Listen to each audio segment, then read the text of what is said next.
Good afternoon. Awesome. Let's get started with Bob Fesco. Go ahead, Bob.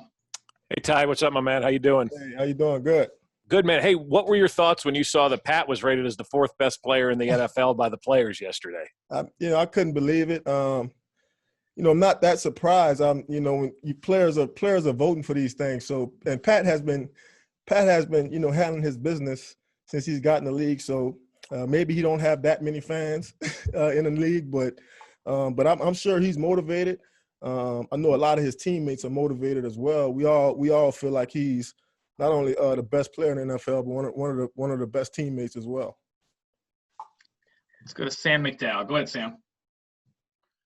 Hey, Tyrann, what's up, man? Hey. Just wondering, you've now been in the facility. You've seen all the health and safety protocols. I know you guys are in a completely different locker room. I wondered if you could just touch on just the oddity of the setup, and also I saw that you said you wouldn't blame anyone for opting out. Was this an easy decision for you to come back, or did you really have to weigh some things? Well, I love football, so it'd be hard to kind of pull me away from the game. But I probably say this since being in the facility, we're kind of like in our own bubble, so to say. I feel like Rick and Chiefs, Mark, Clark, all these people have really, taken the time, and put some money into this to where they're providing us with the things we need to kind of avoid each other when we can. So I think, and then a lot of this is going to fall on us just being responsible as well. Once we leave from outside the facility, I think that's going to be the big thing, especially with younger guys.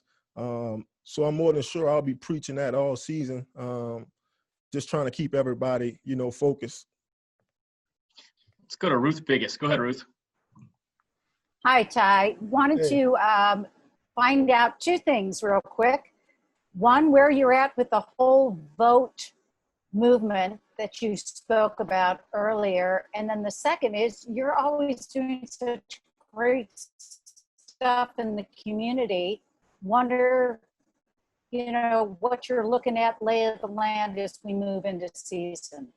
Yeah, well, I feel like as far as the voter registration, I feel like the conversations, we've had with Clark and Mark has been going really well. I look forward to seeing us, really begin to impact the community, especially here in Kansas City. I probably say aside from that, my foundation, we've teamed up with When We All Vote, was really as just a universal program to kind of bring awareness to voter registration, getting people in certain communities to start voting and trying to make that cool again. Let's go to Herbie. Go ahead, Herbie. Hey, Tyrann, how you doing, man? Good. Hey, I want to follow up on Bob Fesco's first question there on the NFL top 100 list. Obviously, that process starts during the regular season. You all get your ballots, and then you turn it in at the end of the year. But what would you do to change that? Because obviously, everyone knows what Lamar Jackson was doing, but I think a lot of that gets lost in this voting process.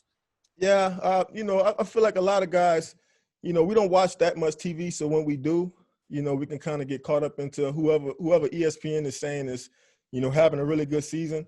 And, to kind of be honest, most of the times when we vote for this is after practice and we don't really want to be there. And so guys are kind of looking at each other, look like, hey, who's having a good season? And so we're just kind of putting names down. I probably say, obviously you want to continue to keep the players involved with that. I think it's fun for the game. Obviously not everybody likes where they get ranked at. But I think that's part of it. I probably say I wouldn't change anything about it. I'll just probably get that list to the players before practice. That way they can actually, think about who they're voting for. Let's go to Matt McMullen. Go ahead, Matt. Hey, Tyrann. Hey. You've been preaching this all off season, but now that you're actually here at the facility, you're at camp, you're with the guys. How do you make sure that the guys aren't complacent with winning it all last year, that you guys are hungry for another title this year? Well, I think it just starts with, obviously guys like Patrick, myself, Frank Clark, just setting the tempo.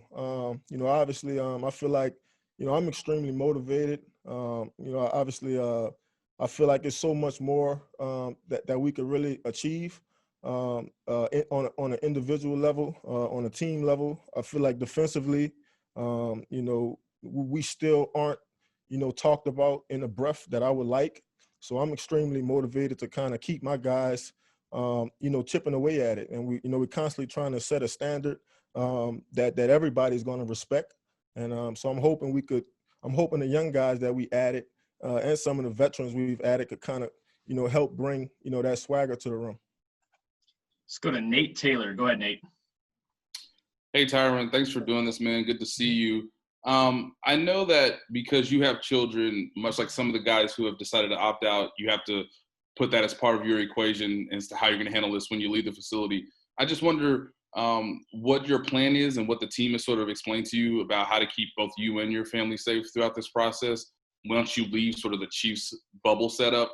And then my second question is, because of what we saw from a facility setup yesterday, just how interesting is it, or how different and unique is it to see sort of the defensive meeting room in the stadium where you guys have to be spread out, but it might be one of the few times you guys can congregate in some manner during this pandemic?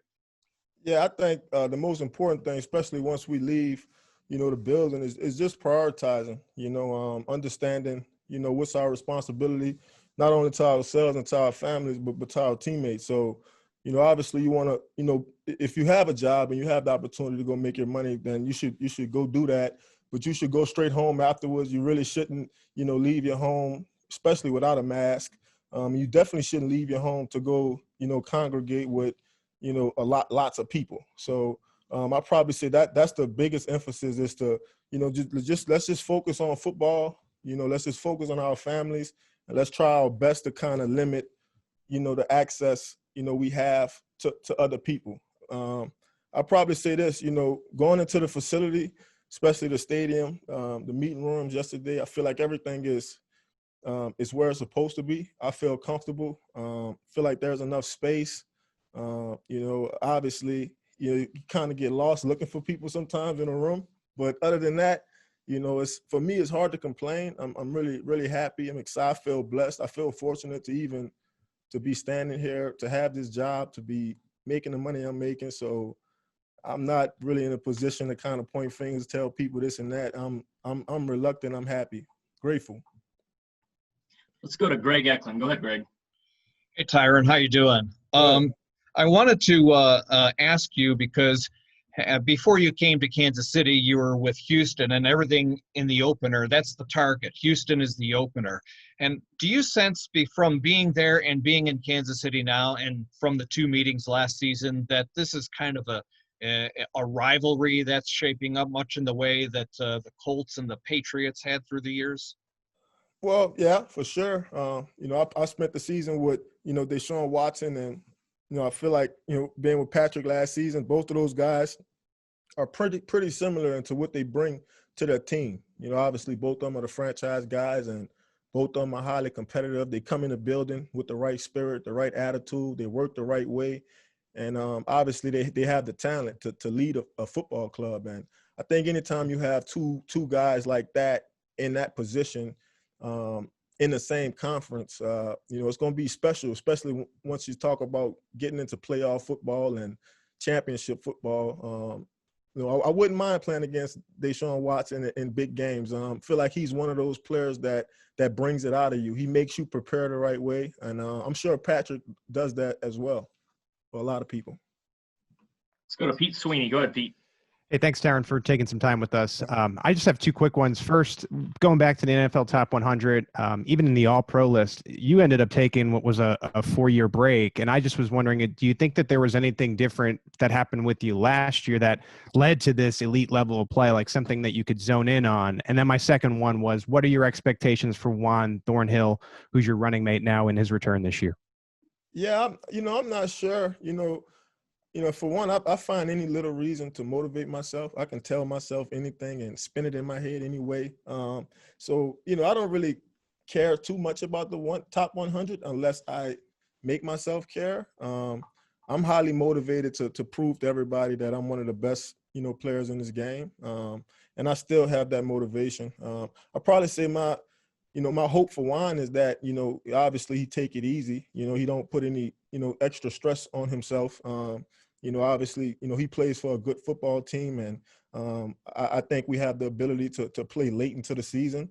I think him being a young guy, I think the most important thing for him is his health, So as long as he could kind of keep that in front of him, being anxious to play, I think he'll make the right decisions. I feel like Rick and his staff they're pretty transparent. They're probably the best in the business when you talk about coming back from injuries and whatnot. So I know he'll be ready to roll, but obviously you don't want him to feel like he has to put too much pressure on himself early on. All right, guys, I know we've still got a lot of hands up. We're going to do a few more. Let's go to Breland. Go ahead, Breland. Tyrann, you kind of touched on it on Twitter already about the NFL and NFLPA agreeing to limit player activity outside of work. How does this affect your team bonding and building that team chemistry? Because I know that's so vital for you guys. Yeah, it's going to be tough, especially last season. I used to try to have the guys over every week, just watch football, kind of interact, get to know each other outside the game. I just feel like that's so fundamental into, playing hard for the person next to you. So obviously I feel like we're going to have to find some ways to – maybe we'll get in groups of 5 and space out, I don't know. But, I feel like that was something that really brought us close together, especially as the season went along. And obviously it'll be a big adjustment. It'll be a big transition not having that. We just have to find other ways to kind of get it out of each other. All right, we're going to go to Steve, and then we're going to go to Adam to close it out. Go ahead, Steve. Hey, Tyrann, how's it going? Hey, good. Hey, you're always giving back to the various communities, whether it's Kansas City or your home state in Louisiana. During this pandemic, you've been virtually mentoring at-risk youth to curb the violence in Louisiana. Can you speak about that and how that partnership came about? Yeah, it's been that has actually been pretty cool, man, to partner with the Truce program, who already does a lot of work in the inner cities in Louisiana, especially with violent kids that, have behavioral issues. And so for me, it's just me being an outlet for them. And I was grateful for the opportunity to partner with Truce. A lot of these kids, they know me. And for them, they've been able to kind of see my whole life kind of grow up right in front of their eyes. So they know that it's possible. And I think for me, it's just about, sharing my experiences with them. I come from the same place as them. I've made some of the same mistakes they made. I think they don't have enough people in their life telling them that they can do something. And I think, I just want to be one of those people. So I'm looking forward to continuing to have that program and also getting more kids to register us and join. Okay, go ahead, Adam. Close us out. Hey, Tyrann, just wanted to ask you about this upcoming season. We just heard Travis Kelce say that he kind of feels like the team's a little bit behind the 8 ball with just the limitations on what you guys have been able to do. For you personally, as a leader on the team, how important is it to make sure that you bring along these young guys to help them get ready for the season and for this offseason? What did you have to do to really make sure that you came in shape and ready to go? Yeah, I think, the most important thing, especially me, in my group, I have a lot of young guys in my group. So I'm always trying to lead them the right way, obviously trying to set the right examples for them. We've been already having certain conversations about this season and how tough it's going to be and how long it may feel. And I think it's going to be important for us to continue to lean on each other for positive spirit, for positive confidence, and, not really, get sidetracked. I think the most important thing is team right now. And obviously outside of that, taking care of your families. Tyrann, we appreciate you very much. Thanks for joining us today. Thank you. Appreciate it.